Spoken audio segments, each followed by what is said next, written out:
Ralph Fergus was born in Whitby in 1879 to parents James Clarkson Fergus, an iron shipwright, and Betsy Adamson Fergus née Harvey. Census records show that between 1881 and 1891 the Fergus family lived in Church Street, Whitby, but by 1901 had moved to Blandford Street in Throston. In 1906, aged 27, Ralph married Ada Rowley from West Hartlepool, whose father, Watson Rowley, was a guard on the North Eastern Railway.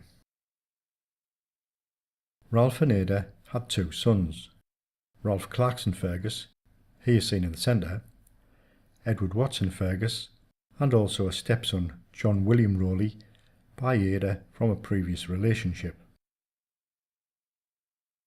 Their first son, Ralph Clarkson Fergus, born on the 20th of September 1906, clearly had the sea in his blood and went on to have a career as a navigation officer in the Merchant Navy. By 1911, Ralph, Ada and the three boys were living at number 91 Dent Street, but by 1915 they'd moved a few doors down and were now living at number 95.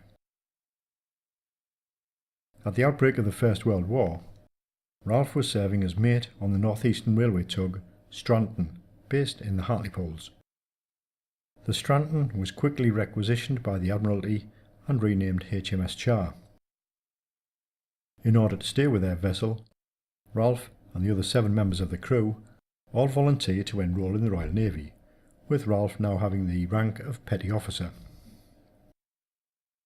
As a patrol and inspection vessel, HMS Char operated in the Downs off the Kent coast.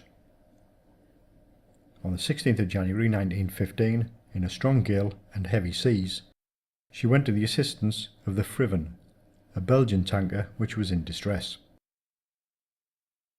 On approaching the vessel, a large sea drove her across the tanker's bows. The collision hauled the tug below the waterline, and she quickly sank with the loss of Ralph, his 7 other Stranton crewmates, and a further 9 Royal Navy sailors.